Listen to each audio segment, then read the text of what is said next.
സെയ്ഫ് അലി ഖാനെ ആക്രമിച്ച സംഭവം നേരത്തെ 2-3 പ്രതികളെയൊക്കെ പിടികൂടി എന്ന് പറയുമ്പോഴും അതിന് ഒരു യാഥാർത്ഥ്യത്തിലേക്ക് എത്തിയിട്ടില്ലായിരുന്നു പോലീസ് എന്ന് തന്നെ പറയാം. എന്തായാലും ഇപ്പോൾ അക്രമി പിടിയിലായി വാർത്ത വരുന്നുണ്ട്.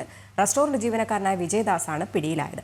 ആക്രമണം നടന്ന 4-ാം ദിവസമാണ് പ്രതി പിടിയിലാകുന്നത്. ഇയാൾ പോലീസിനോട് കുറ്റം സമ്മതിക്കുകയും ചെയ്തു. ഇപ്പോൾ എം നിഖിൽ കുമാർ ഉണ്ട് വിശദാംശങ്ങൾ നൽകാനായിട്ട്. നിഖിൽ, ഗുഡ് മോർണിംഗ്, നമസ്തേ. എന്തായാലും ഒടുവിൽ പ്രതി പിടിയിലായി എന്നാണ് പോലീസ് പറയുന്നത്. ഇനി വിശദമായിട്ട് 9 മണിക്ക് കമ്മീഷണർ മാധ്യമങ്ങളെ കാണും. അതിനുശേഷം മാത്രമേ ഇത് എങ്ങനെയാണ് ഈ അക്രമം ഉണ്ടായതെന്നും പ്രതി പറഞ്ഞ കാര്യങ്ങളുമൊക്കെ തന്നെ പറയാൻ കഴിയും. എന്തായാലും അവസാനം പ്രതിയെ പിടികൂടിയിട്ടുണ്ടെന്ന് പറയുന്നു. ഇവിടെ നിന്നാണ് പിടികൂടിയത്? എന്തൊക്കെയാണ് മറ്റു വിശദാംശങ്ങൾ?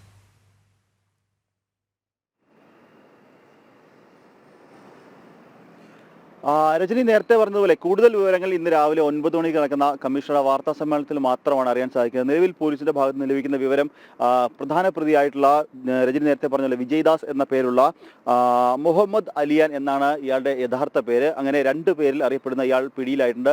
മറ്റൊരു പോലീസിന്റെ പ്രധാനപ്പെട്ട സംശയം ഇയാളിൽ നിന്ന് വ്യാജ തിരിച്ചറിയൽ രേഖകൾ പിടികൂടിയിട്ടുണ്ട് എന്നുള്ളതാണ്. അതുകൊണ്ട് തന്നെ ഇയാൾ ബംഗ്ലാദേശി പൗരനാണോ എന്ന അടക്കമുള്ള കാര്യങ്ങൾ പോലീസ് പരിശോധിക്കുന്നുണ്ട്. എന്തായാലും ഇയാൾ മുംബൈയിലെ ഒരു പബ്ബിലെ ജോലിക്കാരൻ ആണ് എന്നാണ് പോലീസിന്റെ ഭാഗത്ത് നിന്ന് ലഭ്യമാകുന്ന വിവരങ്ങൾ. ഇതുമായി ബന്ധപ്പെട്ട കൂടുതൽ വിവരങ്ങൾ ഇന്ന് രാവിലെ 9 മണിക്ക് വാർത്താ സമ്മേളനത്തിൽ അറിയിക്കാം എന്നാണ് പോലീസ് പറയുന്നത്. രാവിലെ തന്നെ ഈ ഒരു പ്രതിയെ മജിസ്ട്രേറ്റ് മുന്നിൽ ഹാജരാക്കുന്നുണ്ട്. ഹാജരാക്കിയതിനു ശേഷം ചോദ്യം ചെയ്യലിനായി വിശദമായ ചോദ്യം ചെയ്യൽ കസ്റ്റഡി പോലീസ് ആവശ്യപ്പെടുന്നുണ്ട്. അങ്ങനെ ആവശ്യപ്പെട്ടതിന് ശേഷം വിശദമായി വീണ്ടും ഇയാളെ ചോദ്യം ചെയ്യേണ്ടതുണ്ട്. കാരണം ഇയാൾ ഈ സെയ്ഫ് അലി ഖാനെ നേരെ അക്രമം നടത്താനുള്ള കാരണം അത് ഇപ്പോഴും ഇയാൾ വ്യക്തമായി പറഞ്ഞിട്ടില്ല എന്നാണ്. ഇയാൾ കുറ്റം സമ്മതിച്ചിട്ടുണ്ട്, എന്നാൽ ഇതിന്റെ കാരണം ഇയാൾ പൂർണ്ണമായും വ്യക്തമായി പറഞ്ഞിട്ടില്ല എന്നാണ് പോലീസിന്റെ ഭാഗത്ത് നിന്ന് ലഭ്യമാകുന്ന വിവരം. ഈ കാര്യങ്ങളൊക്കെ സംബന്ധിച്ച് ഇയാളെ വിശദമായി തന്നെ ചോദ്യം ചെയ്യേണ്ടത്. അതിനുവേണ്ടി തന്നെ പോലീസ് മജിസ്ട്രേറ്റിന് മുമ്പിൽ ഹാജരാക്കിയതിനു ശേഷം കസ്റ്റഡിയിൽ ആവശ്യപ്പെടുന്നുണ്ട്.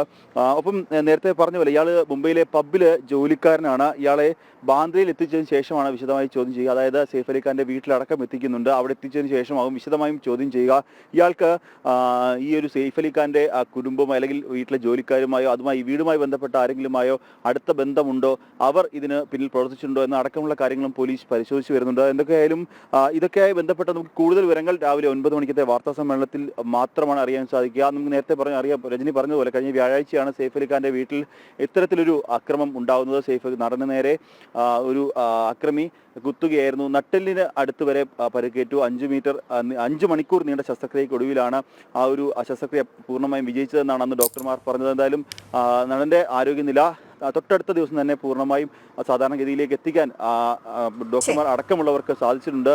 എന്തായാലും ഈ ഒരു പ്രതിയുമായി ബന്ധപ്പെട്ട് രജനി നേരത്തെ പറഞ്ഞതുപോലെ നിരവധി ആളുകളെ പരപ്പരായി കസ്റ്റഡി എടുത്തിട്ടുണ്ടെങ്കിലും പ്രധാന പ്രതി എന്തായാലും ഇപ്പോഴാണ് കസ്റ്റഡിയിലാവുന്നത്. രജനി.